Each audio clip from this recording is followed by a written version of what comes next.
Здравствуйте, это вечерние новости в прямом эфире в студии Влад Давыдов. Смотрите сегодня. Полярная звезда на Табагинском мысе. С ходом строительства этого большого круглогодичного детского центра ознакомился Айсен Николаев. Всемирный день борьбы с пневмонией. Как эту болезнь можно предупредить с помощью довольно простых мер. Цифровое развитие. В Горном Улусе открыли 11-й по республике IT-центр.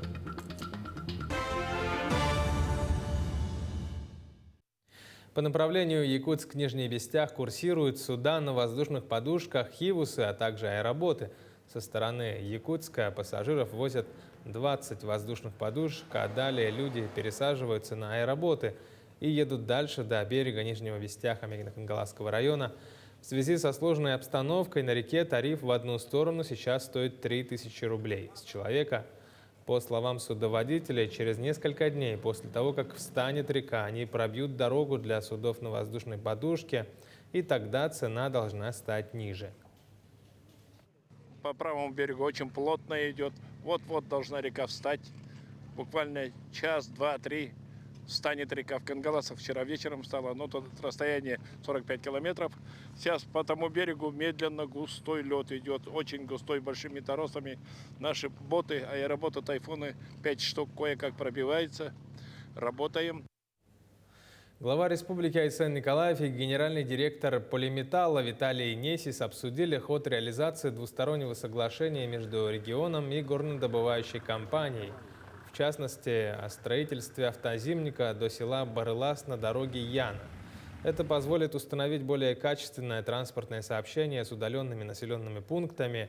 Все это делается с единой целью, чтобы каждый житель увидел и почувствовал изменения к лучшему, сказал глава Якутии.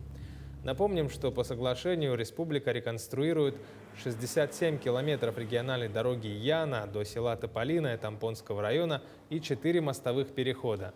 А компания построит автозимник протяженностью в 350 километров до села Барылас Верхоянского района.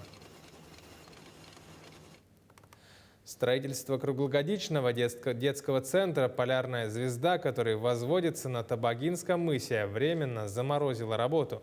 Это связано с тем, что установленные там сезонно охлаждающие устройства не набрали определенные отрицательные нормы температур. Из-за этого строителям необходимо переждать еще один зимний период. Все это повлияло на график строительных работ. С учетом этого сейчас сроки сдачи объекта примерно запланированы на декабрь 2022 года. Сегодня глава Якутии Айсен Николаев посетил объект вместе с председателем правления банка «Открытие» Михаилом Задорновым, с которым было подписано соглашение о финансировании этого большого проекта. У нас подписан НКЛ в начале этого года с банком. У нас подписано прямое соглашение, это регион банк и мы, соответственно. То есть банк готов финансировать, они, в принципе, у нас все документы подписаны, но мы не выбираем деньги. Почему? Потому что, собственно говоря, за них нужно будет платить проценты, да, преждевременно. Соответственно, с банком также мы договорились и подписываем к НКЛ соглашение на сдвиг выборки средств. К другим новостям. Сегодня, 12 ноября, отмечается Всемирный день борьбы с пневмонией. Как известно, пневмония – это воспаление легких, причиной которого является проникновение в организм вредоносных микроорганизмов. Это одно из самых тяжелых заболеваний дыхательных путей. Лечение становится с каждым годом все сложнее, поскольку у большинства микробов уже выработался устойчивый иммунитет к современным антибиотикам. Пострадать от пневмонии может каждый, но чаще всего болеют дети и подростки. Впрочем, эту болезнь можно предупредить с помощью довольно простых мер, например, иммунизации и хорошего питания. Пневмония в рамках COVID-19 поражает легкие двусторонним в основном поражением идет, что уменьшает насыщение крови, периферической крови кислородом, и, конечно же, идет кислородное голодание других систем органов, тем самым объясняется его системность поражения. COVID-19 у нас идет волнообразным течением, сейчас у нас 4-я волна. Это объясняется тем, что вирус мутирует. Был альфа, бета-штамм, сейчас у нас дельта-штамм идет, который более вирулентный, более заразен. Меняется течение заболевания. Как мы увидели, что Заболевание сложное, многообразное, как мы успели заметить, с неблагоприятным сценарием. В Вилюйске продолжается строительство больничного комплекса на 24 койки в рамках национального проекта. Основные работы подрядная организация планирует провести весной следующего года. И осенью 2022 года объект будет полностью введен в эксплуатацию. После ввода нового комплекса район планирует построить второй этап на 84 койки, где будут функционировать терапевтическое, инфекционное, родильное и реабилитационные отделения. Строительство этого объекта планируют в 2023 году. Сегодняшним днем мы обсуждали уже размещение, посадку зданий второй очереди. Обозначили, значит, технические вопросы, какие нам предстоит решить. Значит, этап реализации второй очереди у нас предварительно планируется 23-24 года. В целом мы хотим увидеть картину полноценного больничного комплекса, который, надеемся очень, что будет современным. То есть комплекс, он будет как маленький медицинский центр. По наблюдению медиков Амгинского улуса, заболеваемость COVID-19 в районе в последнее время снизилась на 45%. На данное время число людей, болеющих коронавирусом, в Амгинском улусе равен 95, из них 35 – это дети. Если в пик заболеваемости число заболевших достигало 230-240 человек, то в эти дни сократилось число до 100 человек. Сейчас на стационарном лечении находится 24 человека. В районе продолжается активная вакцинация. На сегодняшний день процент вакцинированных по Амгинскому району составляет 52%. Болезнь немножко снижается, количество заболевших, и, соответственно, мы будем постепенно снижать количество коечного фонда в Амгинском районе по коронавирусной инфекции. По вакцинации у нас от взрослого населения составляет 52%. Это, конечно, не высокий показатель, если в разрезе по районам взять.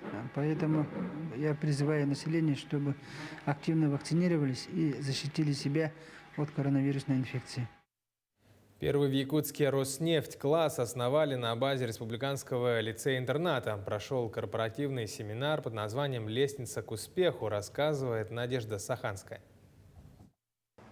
Лестница к успеху – это двухдневный марафон, в котором шаг за шагом происходит много преобразований и изменений. Коллектив одноклассников становится настоящей командой, а самые обычные школьники превращаются в будущих профессионалов, которые сформулировали для себя жизненные и карьерные перспективы, составили свой собственный план личностного развития и достижения профессиональных побед. Каждый этап, он очень разный. Вот сейчас мы работали по станциям. Следующий мы будем делать макеты. У нас в плане еще экономическая игра. Далее у нас большой проект по представлению команды, который называется «Команда мечты». Нюансы нефтяного маршрута. От геологоразведки и добычи сырья до его транспортировки и сбыта. Старшеклассники узнавали об этом в игровой форме. Нашей команде по базе 1 досталась тема технологий и инноваций. Мы с командой нашли основные методы геологоразведки, что изменилось со временем, что стало более востребовано, как те же IT-технологии, благодаря которым мы смогли систематизировать эти самые способы геологоразведки. Отметим, это первый в Якутске Роснефть-класс. Он основан на базе республиканского лицея-интерната. А преодолевать препятствия в виде лестницы задача непростая. Особенно учитывая, что ты в этом деле первый. И мы надеемся, что наши ребята из первого в Якутске Роснефть-класса также взберутся по этой лестнице и пройдут всю систему непрерывного образования, школа, вуз, предприятие. Однако это не единственный Роснефть-класс в нашей республике. Напомним, что по лестнице успеха сейчас также продвигаются ученики в Ленске и Мирном. Игры и тренинги на командообразование.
рабочие места, проведен высокоскоростной интернет.